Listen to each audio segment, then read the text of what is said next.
1, 2, 3.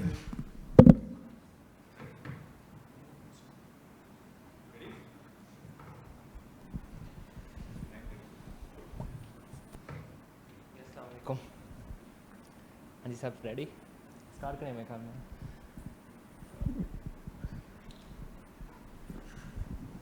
Good evening, Mike. Good evening. Coming Sunday, you will become part of one of the greatest spectacles of international cricket, the India-Pakistan game. What is your perception about this spectacle, and are you confident that your young team can beat a powerful Indian team? Look, I've certainly watched many games from afar, whether with other teams or commentating.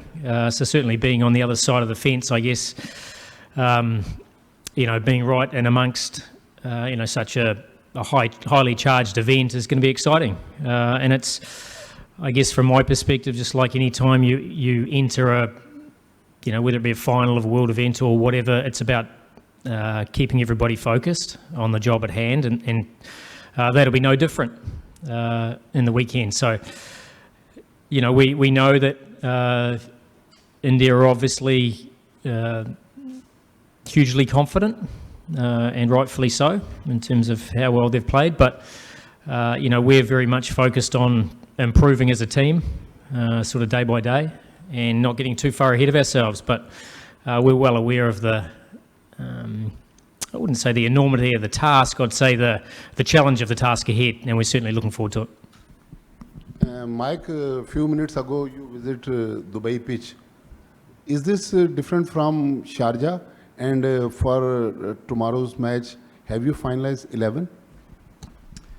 No, we haven't finalised. I mean, part of that process is coming and looking at the wicket, which I've done today. So obviously coming and looking at the pitch, assessing, the differences. We've played here a bit before, very different than Sharjah in terms of the abrasiveness of the grass. So, we know the conditions pretty well. We obviously saw a little glimpse of it last night. We're playing on the same surface tomorrow. So, very much, looking forward to that. And I think within our squad, we've got the balance to deal with that.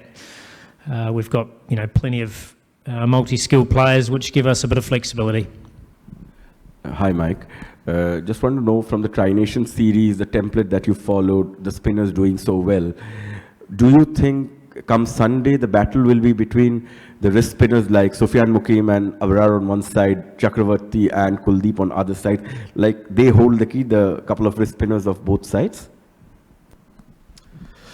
Look, I don't think you can expect that this pitch is going to spin like it did in Sharjah. And even yesterday, when Kuldeep bowled, it didn't spin a huge amount. So I think, whenever you've got wrist spinners like that, it doesn't really matter about the surface as much. I guess the beauty of our side is we've got 5 spinners. We've got Mohammad Nawaz, who's the best spin bowler in the world at the moment, and he's been ranked that way over the last 6 months since he's come back in the side. And obviously we've had Abrar and Sufyan do as well as he has. Saimo Oob's now in the top 10 all-rounders in the world. So obviously that comes on the back of his improved performance with the ball. And Salman Ali Agha's hardly bowled, and he's obviously the test spinner for Pakistan. So, we've got a lot of spin bowling options if we think conditions suit that. If we don't, we've got, 5 seamers as well who,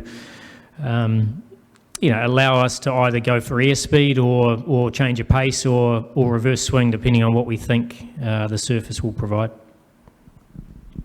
Mike, just 2 parts. One is, are you confident about the batting? Because, and I'm talking about obviously the Oman game and the India game.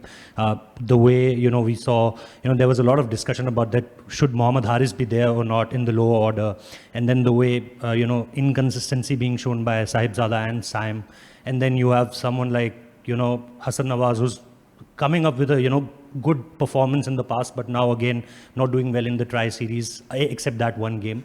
So are you confident with the batting? And the second thing is, there is a school of thought which is saying that Pakistani batters, most of them, are not reading it from the hand. Are you concerned about that, apart from the captain Salman Ali Agha and Mohammad Nawaz? Apart from that, they are not able to pick up with the hand, from the hand of the spinners. Look, I'll answer your first question. I really don't know where that's come from and who would make that assessment. We've played against Rashid, Noor. We've played against probably the best wrist spin attack in the world on a surface that has spun square, and we managed to score 70 more than our opposition. So I'm not quite sure where that's come from. The other part, I mean, look, you're right. Like we are, it's very much a developing batting lineup, and there's a number of players who, on their day, can win you the game, but they don't have as many good days as you'd like at the moment. I think that's very fair. The thing for us, though, is we're more interested in, I guess, the sum of the parts as a batting group. And in every game in Sharjah, by bar one, we were probably 20 above par.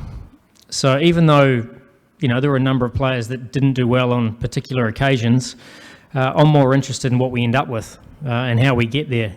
And, you know, even the final, like 120 was plenty on that pitch, and we got 140. And I guess anyone, you know, cricket people who were watching that game would have been well aware of that as the ball was stopping and spinning. So the fact we scrapped to 140, you're never going to play with fluency on those types of surfaces. We also got 200, we got 180, and we got 150 chasing, which was probably our poorest performance. Outside of that, as a batting unit, we've got the job done. Would we like every one of them to be in form at the same time? Of course we would. And I guess the chance playing out here, and it certainly looks like it's going to be a pretty good pitch, is for a few of those guys to find some form and play in innings that we know they can play. Hi, Mike. You are associated with Pakistan team with since the last few months. So what did you learn from the Pakistani boys? Any Urdu, Punjabi, Pashto language? Look, I've been fortunate enough to understand, not Pashto, but certainly quite a lot of Urdu. I'm not going to reel off a few statements right now, but I do understand a lot of Urdu. That's probably fortunate for me, having spent a bit of time in this part of the world. You know, as for speaking Urdu, it's limited, but I certainly, you can't have players talking behind your back without you knowing what they're saying, so I'm certainly aware of all of those things. Hi, Mike. You publicly spoke about, you know, the deficiencies in the games of Babar and Rizwan. So, I mean, nowadays coaches don't really, you know, talk publicly about the weakness of players. So, where did you draw that courage from, and why are you so, I mean, direct about it? Sorry, I missed the first part of your question. Yeah, I'm saying you were very direct about, you know, telling publicly where Babar and Rizwan were not really up to the mark, and you said it in a press conference, you know, about Babar's strike rate and something similar about Rizwan. So, I mean, is it your school of thought, or what? How do you, I mean, manage to do that publicly? I think being honest about your assessment of players, I think, is pretty important, and I think also coming from a place where you have no agenda is also very important. You know, I think if you're able to come in as someone who can look at things objectively, I think that's important. I certainly haven't talked about anyone's frailties. What I've alluded to is obviously the way the modern game's played and the strike rate required in the power play is quite different than what it's probably needed in the past, especially in good conditions. And I think that, you know, all players ask for as coaches or selectors or whatever to be honest with them and say, hey, these are the things that we'd love you to work on, and if you do that, then there's always a way back into any team, and I think that's the responsibility you've got. You can't, just because you like a player or you have a relationship with a player, doesn't mean you can't be honest. And I think that's all you ask, is that you know, if players want to improve and want to contribute to the team, then you have a pretty clear role discrepancy for that, or role definition, and then it's up to players to work on those things, and that's what I ask of anybody in any team that we work on, current players and also players that are trying to fight their way back into the team.